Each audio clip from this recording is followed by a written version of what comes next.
Hello students. मैं कक्षा 12वीं वाले विद्यार्थियों को ब्लूप्रिंट दिखा रहा हूँ। इस ब्लूप्रिंट के हिसाब से आपको तैयारी करना है और अगर आप ब्लूप्रिंट के हिसाब से तैयारी करते हैं तो आपके नंबर काफ़ी अच्छा आएगा।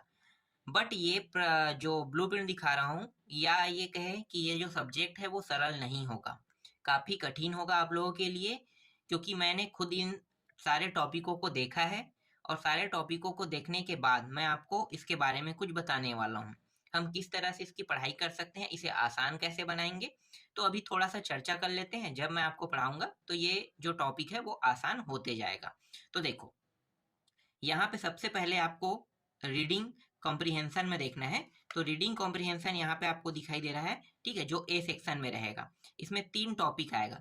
पहला जो टॉपिक है वो है अनसीन पैसेज, फिर नोट मेकिंग, फिर समरी रहेगा। तो अनसीन पैसेज में टोटल जो है एक बहुत बड़ा अनसीन पैसेज आएगा ना, बहुत बड़ा पैसेज जैसा रहेगा। हो सकता है वो आपके मतलब 2 पेज का भी हो सकता है।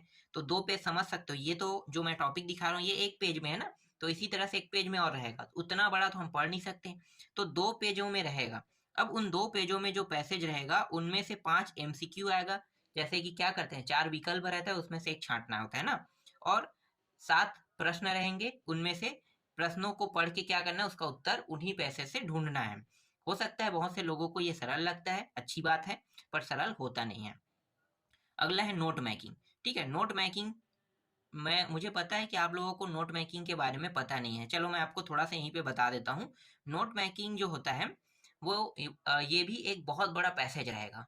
उस पैसेज से क्या करना है, किसी एक विशेष टॉपिक को ढूंढना है और उस टॉपिक के बारे में 4 से 5 पॉइंट में आपको बताना है। ठीक है, हर एक पॉइंट में चर्चा टॉपिक होना चाहिए, कम से कम चर्चा टॉपिक। तो आप समझ सकते हो कि ये भी छोटा मोटा टॉपिक नहीं है। ठीक है, ये है नोट मेकिंग होता है। फिर समरी, समरी वाला जो टॉपिक है ये भी पैसेज से ही निकाला जाता है। तो पैसेज रहेगा, उसमें आपको क्या करना है, टाइटल लिखना है और समरी लिखना है। ये भी नोट मेकिंग जैसे होता है, लेकिन ये समरी जो होता है किसी विशेष टॉपिक के बारे में छोटा सा आपको बताना है। बहुत बड़े अगर कोई जानकारी है उसको हमें क्या करना है, शॉर्ट्स में सुनाना है ना, तो उसी को हम क्या कहते हैं, समरी कहते हैं। ये आसान होता है। किसी टॉपिक विशेष विशेष टॉपिक को काट कर क्या करते हैं, उसके बारे में लिखते हैं, ये कहलाता है समरी कहलाता है। फिर राइटिंग स्किल यहाँ पे दिया है, जैसे कि नोटिस, एडवर्टाइजमेंट, पोस्टर और इनविटेशन। ठीक है, तो ये चारों टॉपिक मिलकर आपको क्या करना है, इनमें से चारों टॉपिक पढ़ने की आवश्यकता नहीं है, दो टॉपिक को पढ़ना है। या तो आप नोटिस पोस्टर को पढ़ो, या नोटिस एडवर्टाइजमेंट को पढ़ो, या पोस्टर या इन्वेंशन को इनविटेशन को पढ़ो। ठीक है, तो 2 से 3 टॉपिक ही पढ़ना है इसमें, क्योंकि 2 तो कॉमन यहाँ पे आएगा ही आएगा, या तो नोटिस आएगा या एडवर्टाइजमेंट। ठीक है, या पोस्टर या एडवर्टाइजमेंट, इस तरह से इन तीनों में से 3 को आपको देखना है। ठीक है, तीनों में से कोई एक यहाँ पे 2 टॉपिक में देखने को मिलेगा, तो आप 2 टॉपिक भी पढ़ सकते हैं। ठीक है, और इन 2 टॉपिकों में से आपको यहाँ पे 4 नंबर के प्रश्न देखने को मिलेगा। तो ये आसान है, इससे हम आसानी से 4 नंबर पा सकते हैं।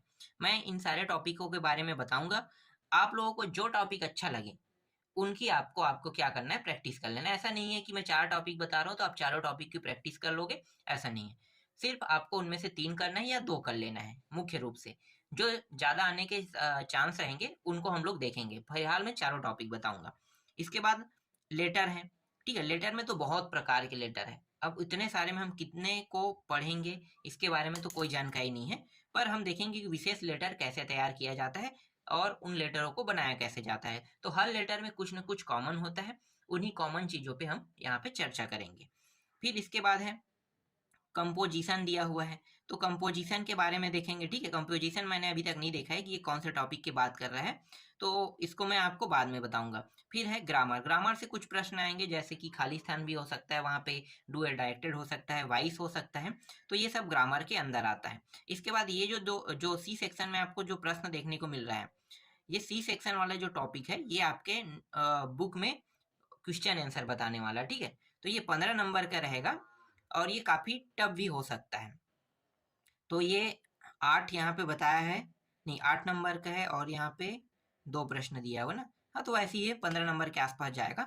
तो ये थोड़ा टफ रहेगा, इसको सबसे लास्ट में देखना। जब ये सारे टॉपिकों को जब आप याद कर लोगे उसके बाद ही ये जो लास्ट वाला टॉपिक सी सेक्शन वाला है ना उसको याद करना, क्योंकि इसमें समय ज़्यादा लगेगा और ये कम नंबर का है और ये सब कम कम टॉपिक है आसानी से याद कर सकते हो।